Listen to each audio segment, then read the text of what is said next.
Welcome to From Betrayal to Breakthrough, and here is a mini dose of Dr. Debbie where I'm sharing tips, suggestions, strategies, and sometimes just motivation to have you move past your betrayal once and for all. Hi there. So I went to a wedding this past weekend. I did a short video on it, but I thought, you know what, this is a topic that really deserves a lot more attention. How do you handle different events after betrayal? How do you handle happy occasions that may not feel so happy for you? How do you handle seeing your betrayer or if you're the betrayer, seeing the person you betrayed, or seeing family members or friends that may know, that may not know? How do you navigate all of that? That's what we're going to be talking about today. So it just reminded me because of this beautiful wedding I went to where there's always a story. Everybody always has a story. Things may look so beautiful, but there's always more to it. And that may be something you're going through right now. So I thought, well, let's first start with a kind of protection plan for the betrayed, the person who's been betrayed and going to an event. And it could be any kind of event. It could be a backyard party. It could be a wedding. It could be anything. So let's take that. You're betrayed. You're moving through it as best you can, right? Hopefully moving through the 5 stages from betrayal to breakthrough.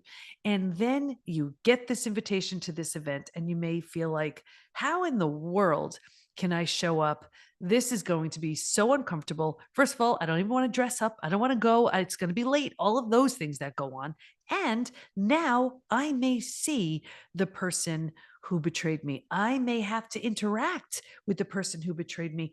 Let's say you're divorced and one of your children or your children, they're getting married. How do you navigate that with the other partner? It's a lot. It's a lot to deal with and a lot to move through. When you think about it, you want to start with a plan for before you even go. And with that, you want to do a few things. First of all, you want to envision how you want it to go. Because if you sort of envision it, you're kind of predicting and planning as best you can. Things always happen, but planning and setting the tone for a better outcome. So maybe you plan and you envision it all going smoothly. You may have to interact with your betrayer and there hasn't been a lot of healing done, let's say, or maybe they haven't acknowledged, or they're really not I don't know, they haven't healed themselves. So you're not getting much from them. But what do?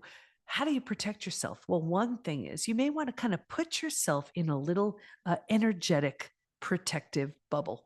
And this way, their negativity or whatever they may project towards you doesn't penetrate. So protecting yourself in that way. I have a friend who used to, before we'd go somewhere, she'd say, I have to zip myself up. What the heck are you saying? And she would actually zip herself up energetically, where it was like this shield around her, where the negativity or whatever it was she was trying to avoid couldn't penetrate. There are other things you can do as well. How you look at this person? You may think, well, their words are so hurtful and what they say is so, is just so damaging. Well, here's something, it may sound kind of silly, but I know this has worked for many people I've worked with over the years. If you were to have a conversation with, let's say, a monkey, would you get upset at the conversation? No, right? Monkeys are just doing the jabber or whatever communication style they have. You don't get insulted by it. Well, so what? So why would we get insulted with someone who has consistently shown themselves to just be, they speak in a toxic or negative way? If you were to look at them in that way, would you be offended or insulted? No, it actually may give you, you may laugh. You may just sort of picture that in them and not get insulted as they're saying whatever negative, mean, hurtful, harmful things. You're looking at them like they're a monkey. They're just doing monkey jabber. That doesn't affect me. Just another idea. The other thing, so you want to protect yourself energetically. You also want to go in with a different kind of plan. And that's a mindset of how you're entering into the whole scenario.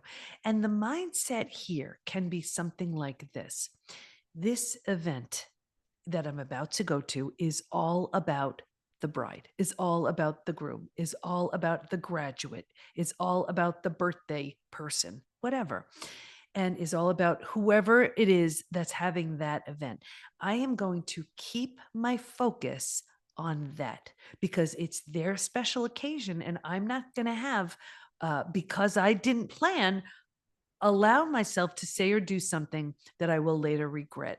So by going into it, keeping the focus on that person's event and keeping that top of mind, then you have this plan because now you're going in with this intention, and now that person, the person who hurt you, the person who betrayed you, says something hurtful, harmful, hateful, whatever, your focus is on the person you are there to celebrate.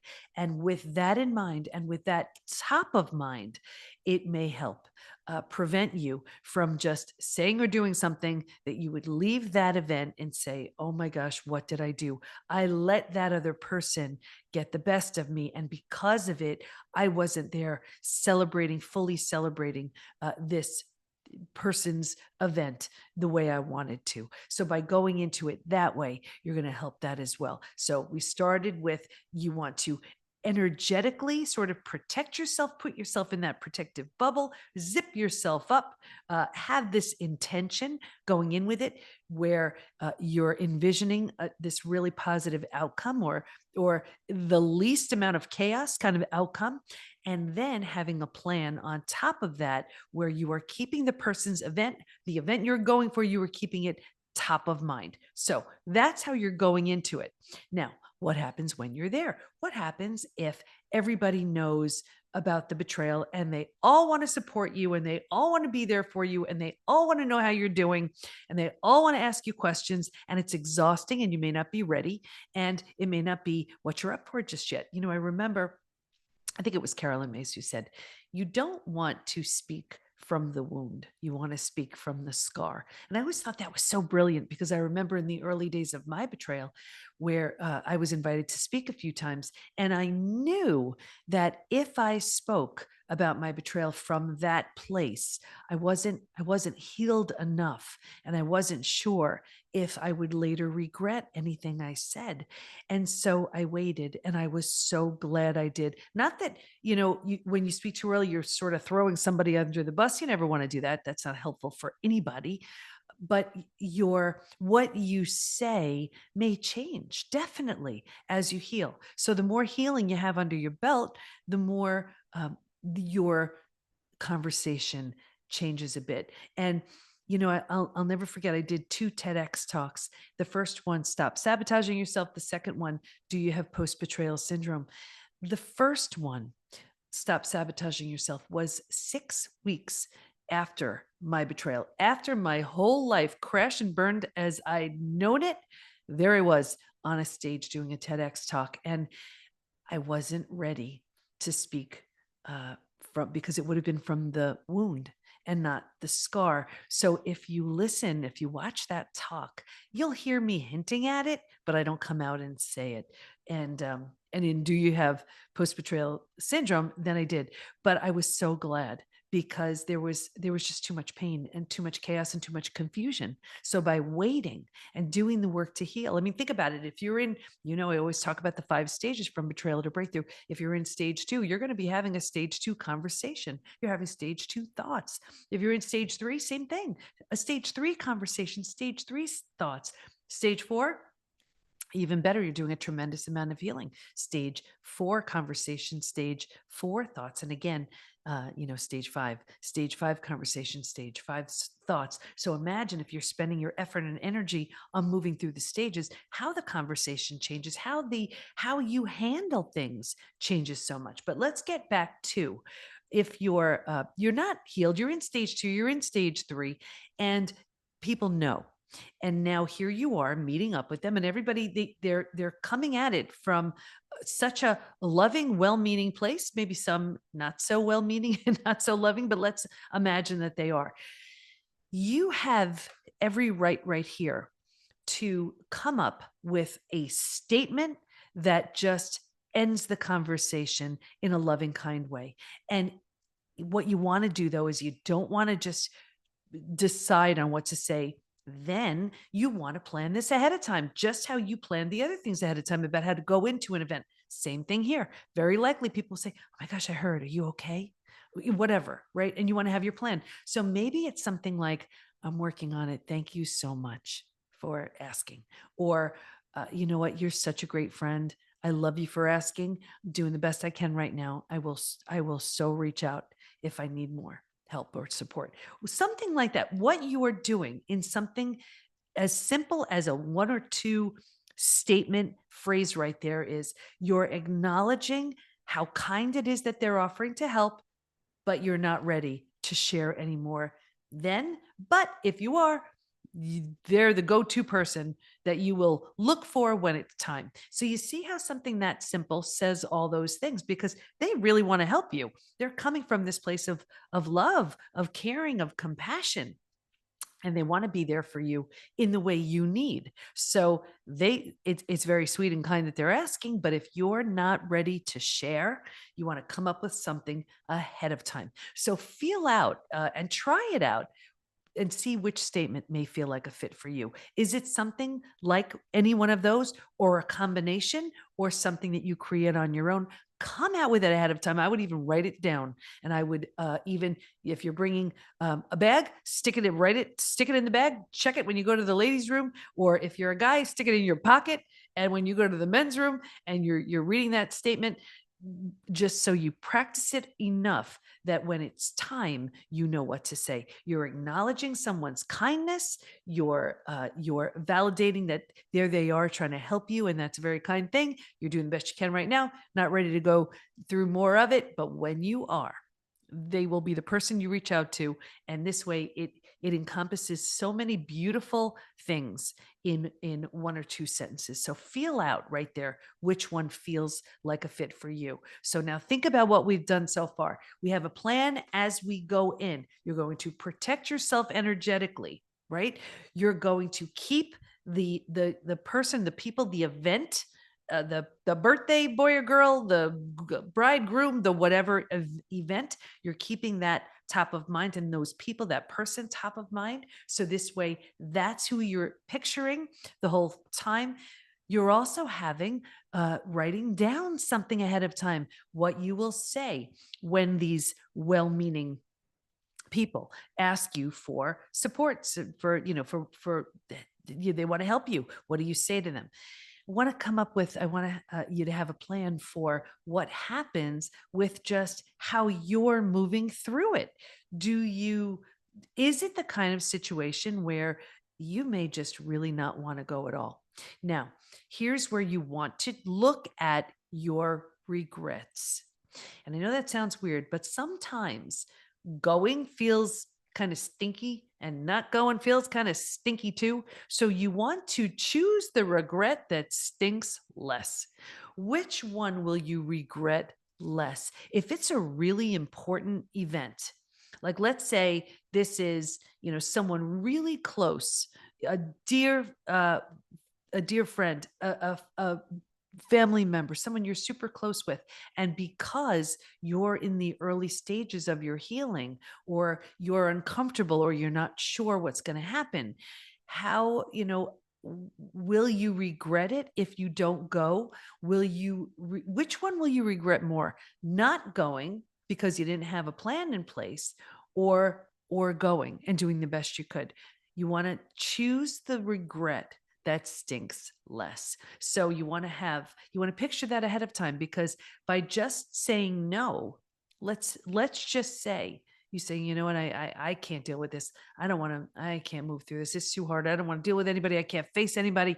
And then now think about it. Now imagine you don't go. This was a dear friend. This was a close family member. You're feeling better. You're in the next stage. Maybe at the time you said no, you were in stage 3, and now you're in stage 4, or you're in stage 5.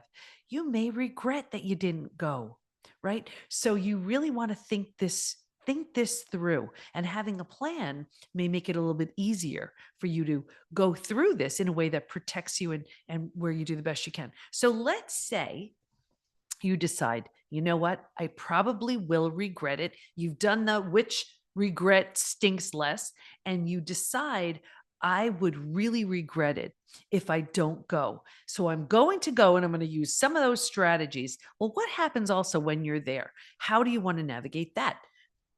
First of all, I would say you want to be so careful with how you choose to numb yourself. It is so easy when we're uncomfortable to use food, drugs, alcohol, work, TV, whatever, all these numbing agents. And you may think, well, you know what? The only way I'm getting through this event is if I drink.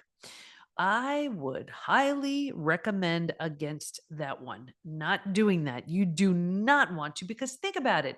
Now, your whole plan you had in place, everything you were going to say, everything you were going to do, now you have a few drinks, in you, and you may not have the same judgment that you had beforehand. That's where regrets happen as well. I would be very careful not to drink, or just to be very mindful of how much you're drinking at these events, because it is hard enough to keep your plan in place. It's hard enough to hold it together when you're in mental emotional pain, but it is an extra burden you put on yourself when now your judgment isn't intact because you were drinking. So be very careful of that one. The other thing is, when you think about this event, do you have to be the first one there and the last one to leave? No. How can you go through it where you're there for the most important parts of it? And maybe you're not there all through the after party, or whatever. Which parts of it are the most meaningful for you, for the person whose event it is? And maybe just go for that, keeping it to the amount of time that you can handle. Right. So you don't want to overdo it if this is going to be really hard for you. How do you navigate it so you're handling it the best way you can? And also having a sort of a plan in place, as far as beforehand and during and then after too. Like, let's say you navigate this and you're like, you know what, I really need to go. I'm going to go for this amount of time. I want to talk about boundaries too. What kind of boundaries do you want to have in place when those people? They're like, oh no, you're not leaving, are you? Right. So that's always so hard. So if you're one of those people who tries to sneak away and someone catches you, what are you going to say? What kind of boundary will you have in place? Or whether this is a boundary with someone asking you, to speak about your betrayal or what you're going through, or a boundary about how long you're willing to stay. And with those people who just don't want you to leave, remember, everything's coming through their lens. So just because they're suggesting something, they want you there, they're saying it, doesn't mean it's the way it has to be, especially when it is early on in your betrayal. You're doing the best you can, and you're doing this in a way that works the best way it can for you. So let's say your boundary is, I'm going to go and celebrate with that special person, those special people. I'm going to put that protective bubble around myself. I'm going to keep that person in mind so that I'm not distracted by anything that the betrayer or someone who hurt you may say. I'm going to kindly say to the people who want to be there and support me how, I'm doing the best I can, or how I'm doing. And I will not share just yet, because I want to make sure I speak from the scar and not the wound. And what do you do after that? So let's say you do all of that, and you had your plan for beforehand, you had your plan for during, you decided to go because that was the regret that was going to stink less. You handled it like a champ. What do you do? What do you do after that?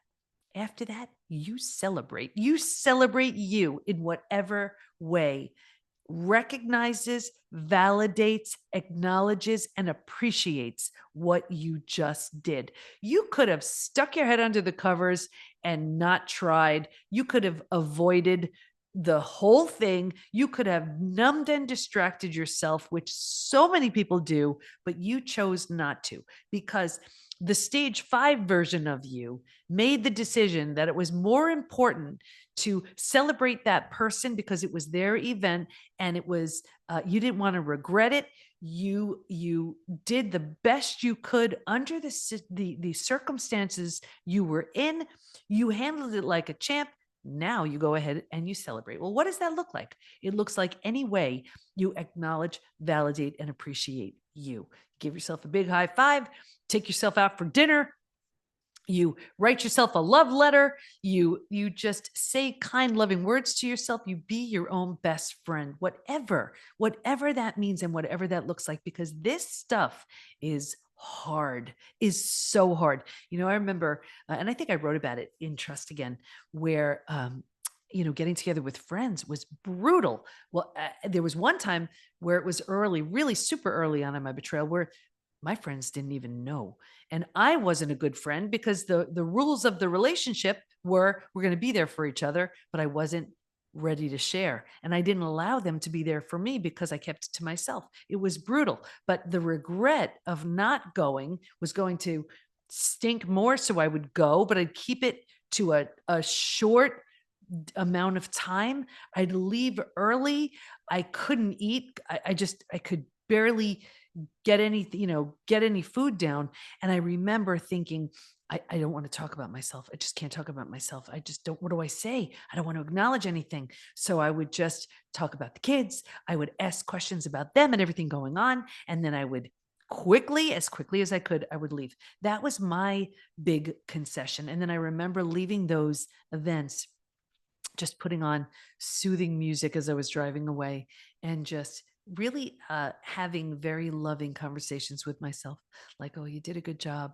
It was great how you did this. And it was nice seeing them, and on and on. And anything I could just to soothe myself a little bit, because these are the times that are so hard. These are the times that we just want to just hide. And it's such a time where we don't know what to say. We don't know what to do. We feel like the rug has been pulled from under us, and it has. And the bottom has bottomed out, and a new bottom hasn't even been formed yet. And how in the world am I going to survive this, let alone uh, socialize with friends and family members and celebrate? It brings so many things into question, even as we celebrate other people's happy events. It's like, how in the world can they be so happy? They have no idea what I'm going through. And I'll never forget, even years ago, my mom passed away. I mean, it's been 27 years now. And I'll never forget just the day of the funeral. And here I was on the way to my mom's funeral. And I remember being in the car and looking over and seeing a family laughing. I mean, it was just the most innocent thing. Here was a family laughing together in a car right next to me. And I'm thinking to myself, how in the world can you be laughing? Do you know, you have any idea, how my life just imploded, like how I just lost my mom? And it's one of those things where it's like, this is, we go through these things all the time.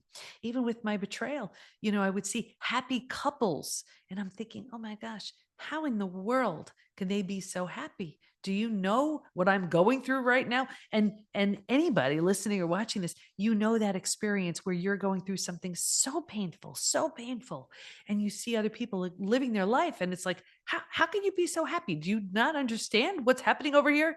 And these are the times that we really need to give ourselves so much love and so much compassion. And we need to know it will pass. It will pass. When it comes to death of a loved one, I remember saying and feeling, it doesn't get better, but it gets easier. It does, right? It just gets easier. You learn how to navigate those holidays and those. I mean, for the first year, I had just two of my kids, and I didn't have the other two yet. And for a year, I kept reaching for the phone to call my mom when the kids would do something that I just wanted to share. And then I had to remember, oh, she's not here. And it eventually got easier. I still miss her every single day. When it comes to betrayal, it it's so different in that it's not time that's going to heal it. It's deliberate and intentional moving through it. And if you've been through death of a loved one and you've been through betrayal, you know the difference I'm talking about. because the entire self is shattered with betrayal. Belonging, confidence, worthiness, trust. It's all confidence. It crashes and burns, and it all has to be rebuilt. When it's rebuilt so much better. And that's when you're moving through the 5 stages from betrayal to breakthrough. You find yourself, you get back on your feet again after stage 2 and stage 3. And then if you move out of stage 3, where most people get stuck, but if you move out of stage 3 into stage 4, you're starting to make some sense and make some meaning out of it, and using this opportunity to say, I can't change what happened, but I control what I do with it. And then you keep going and you move to stage 5, where you are a completely different person. And I can promise you, the version of you who goes to events in stage 5 will blow the doors off of the version of you who goes to these events in stage 2 and stage 3. So knowing that that's you, it's just a more evolved, healed, healthy, whole version of you. Keep moving through the stages, because then these events get so much easier. So just to wrap this up. So here I was going to this most beautiful event as a stage 5 version of myself.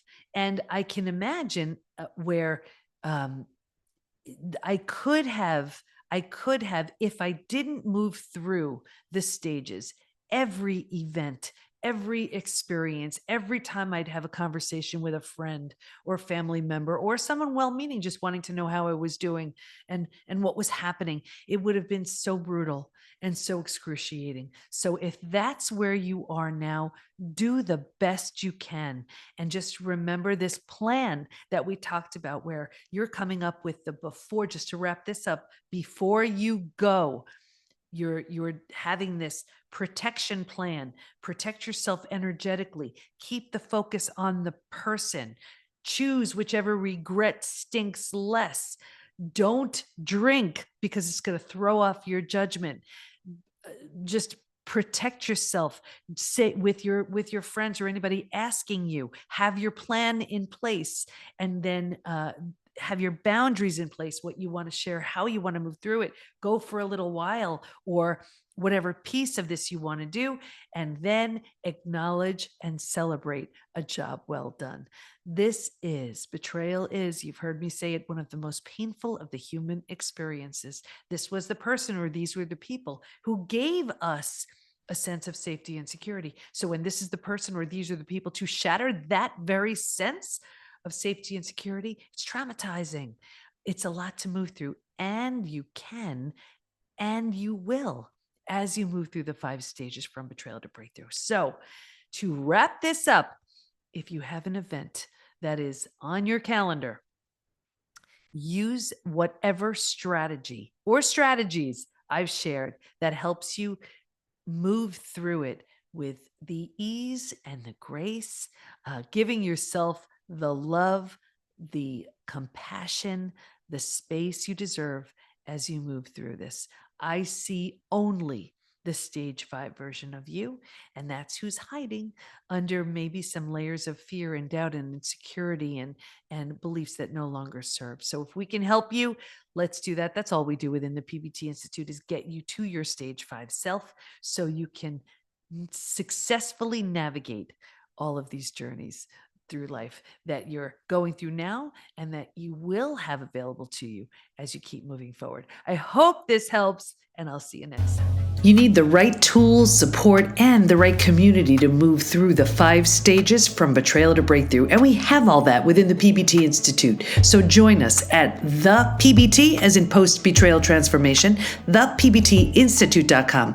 There's a version of you who's so confident, healthy, peaceful, and happy on the other end of your healing. And we can't wait to help you get there. We got you. Thanks for listening. And here's to your breakthrough.